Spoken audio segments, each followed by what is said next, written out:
Okay, hi, hello again.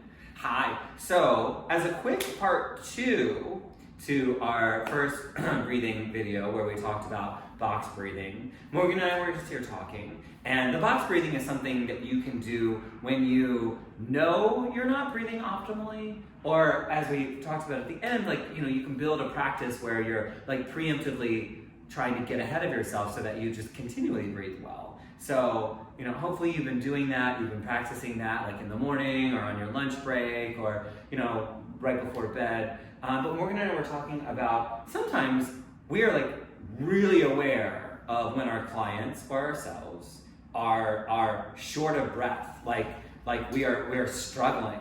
It can happen in a group fitness class, it can happen when you're running, it can happen when you're lifting weights, right? And you're going through this period of what feels like overly labored breath for the work that you're doing. Mm-hmm. I recently was training a client and I was hearing his breathing and I was noticing that he was sounding odd.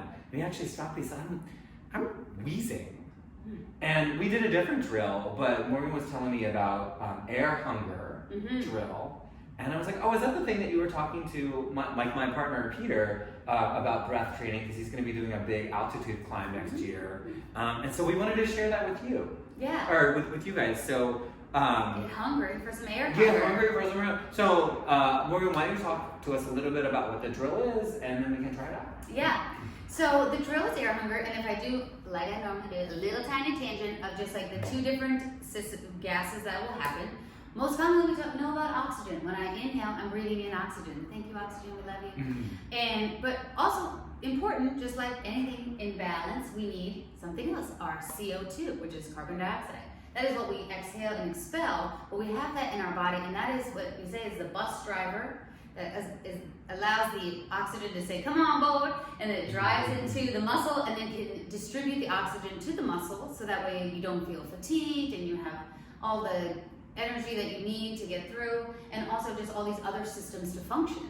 And so when we breathe excessively or hyperventilate, we are over-oxygenated. Then we have a ton of oxygen in our body, but not enough bus drivers to get it anywhere that's useful. So that's where air hunger comes in, because it increases your CO2.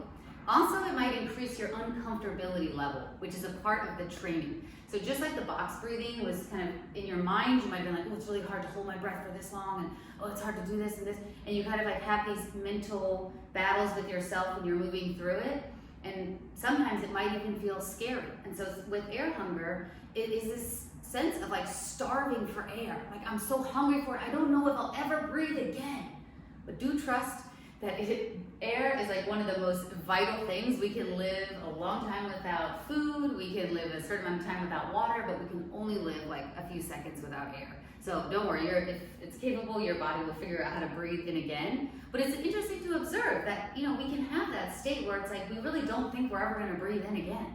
And so that might be happening throughout your day, and why your day might be really stressful is because your nervous system is oh, I'm holding my breath, or I'm over-oxygenated, or I don't really know what to do with all these things. So this air hunger drill will help all of this, transport all of this goodness into your muscles and into your body and into your life. So if ever there's a moment, whether going about your day or in the gym or while you're exercising or while you're doing an activity, and you feel as though your breathing is overly laborious, it's too struggling. You're struggling to breathe the way that you would normally breathe, the way that you want to breathe. This is a drill you can do to try to reset. Yes. Right? To get all your bus drivers, your O2 and your CO2 and all of that stuff from a chemical perspective in your body, so that you can go after you do this, so that you can revert back to more optimal breathing to get you through the activity that you're trying to do.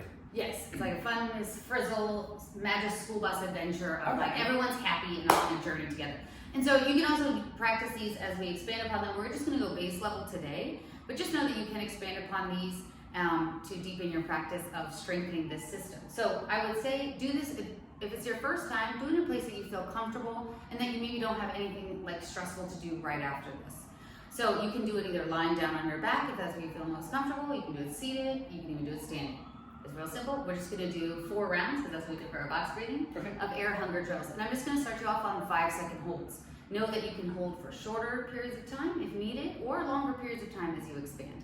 So So I'm gonna find a nice, comfortable seated position. So what are we gonna do? Okay. We're gonna do some air hunger. So you're gonna take an inhale through your nose, optimally, and you're gonna exhale everything out, nice and casual. At the bottom of your exhale, you're just gonna plug your nose and hold for 5 seconds. Then, when you inhale here, you can release the nose. And you're just gonna wait till you find a nice, smooth breath again. You're just inhaling and exhaling.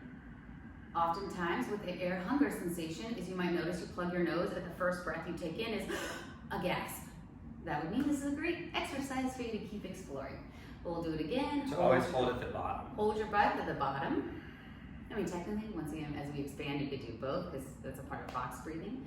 But the holding your breath at the bottom is a way to naturally increase the CO2. Inhale and exhale. JJ is doing it one right after the other, which is a great way to do it, and it's a repetitive practice. But once again, do know that if you need more time to recover, you don't have to do it right back to back. You don't have to do it back to back, but like if you find that you need more time to recover, then give yourself so your breath smooths out and you don't feel that panic feeling. And we just did 4 rounds really quick right here. You could do more rounds of that, and then I would say just a simple way to add in the challenge is if it's not challenging enough or you're starting to be like, I'm ready for more, do it when you're walking. So I would maybe take 5 steps where I'm inhaling and exhaling really calmly through my nose, and then I would exhale everything out and walk.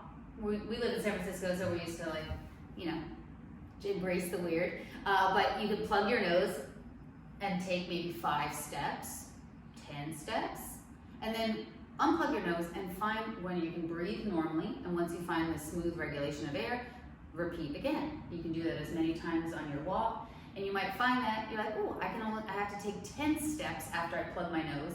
And then that could be its own little tracking system of like, when I first started, I had to take 10 steps before my breath calmed. Now I can do it after 5 steps. Now I can go straight into a breath hold, into another breath hold when I'm walking. And we picked 5 seconds. And it was actually easier than I thought. I was like, no, I'm not gonna like this. What's the benefit of maybe holding it longer? Would you say like it would be more beneficial to like hold it for 5 seconds and do like I was doing like 3 to 4 to 5 times like back to back, or to like do one where I hold maybe for like 10 seconds? If I held mine for 5 seconds and I felt like it was pretty easy for me to like just go right into it and do it again and do it again and do it again, like I felt like I could recover. What would be the benefit of doing like that, where you do like 4 or 5 reps like back to back, versus like if I were to hold it for 10 seconds, I would definitely have needed to pause and not done it right again. Yeah. Does that make sense? Yes, it does. So there's a lot. This technique in particular is from the Pateco method, and there's a interpretation of the Pateco method written by Patrick McEwen in the Oxygen Advantage, and he creates something called a BOLT score. So that's your blood oxygen threshold. And so the optimal BOLT score for any individual is 40 seconds. So we would like to be able to exhale everything out and be able to hold our breath for at least 40 seconds. Yeah. Most people can probably only hold 20. If you're under 10, that can be, that would be definitely an area of improvement, because all of that will correlate with other metabolic issues and other like heart-related issues, respiratory issues. And so as a baseline number, optimally, like on a regular basis, you would like to be able to hold your breath for at least 40 seconds without feeling panicked. But that's where like these practices, just like when I do my 1 rep max in my squat or my snatch test or whatever it is, these things, that's like a test point, right? But you have practices that you maintain in your daily life, which might be more than that, or like kind of varying paces and speed that will help support that maintenance. But that's a baseline that they use for a BOLT score as a metric for how long should someone be able to hold their breath. Don't worry if you can't hold it for 40 seconds, most people can't. There's tons of athletes out there who can't, because we are re-educating ourselves on how to breathe optimally throughout our lives. And so we want to breathe optimally first through our basic life, and then also through our own athletic life. So start with 5 seconds and kind of see how that feels for you, and do a couple of reps with it. You can take a little break if you need to, or if it's like not that challenging, you can do it like back to back and see how that feels. But that should then, once you do that, help you go like after you do like one big one or like a couple like 5 second, 3 to 4 or 5 second ones, you should then be able to like go to your activity or go do what you were doing and hopefully be able to breathe a little bit better, deeper, more intentional. Or you might even notice that your basic activities, like maybe you like to go for a walk with your partner on the weekend, or you have a particular activity that you like to do that normally makes you feel a little winded. And the transference of this practice would be that you can breathe more efficiently, breathe more better when you're more better. That's the technical term. You can breathe more better when you have these systems that your body knows how to regulate its own physiology, and you'll have better respiratory endurance, so you can do your activities for longer and feel stronger during them. So would you recommend if someone's going to do something where they know they typically get labored breathing, they should try this? Like, say I'm going to like go on a hike this afternoon, and like I know it's altitude, and should I in the morning beforehand, like right before I do the hike, or should I prepare for the hike by doing this? Should I use this as a tool when I catch it and notice that I'm experiencing labor, like when I'm in the middle of it, or both?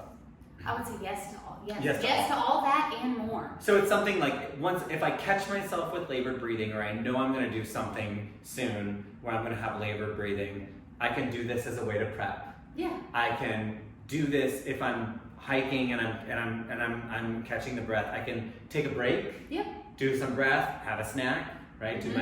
Or what I think what you're also saying is like these are episodic is what I'm talking about. And what you're talking about is yes, like you can use it as an episodic tool, but you can use it as a program, as something you do consistently, like on a daily basis, or just whatever consistent is, to make you a better breather, to work it's a breathing program. Yeah. So that way when you go to do the things that normally cause this labored breathing, if you have spent, days, weeks, months, like working your breath program, you might find that you'll find less and less instances of when you get labor breathing because you're stacking the deck in your favor. That's right. Oh! Yay! That's smart. I love it. Oh, well, thank you. Thank you. Well, hopefully you guys are hungry for some air hunger. I'm hungry for lunch. And he's hungry for lunch. Well, enjoy this practice. Great. Namaste.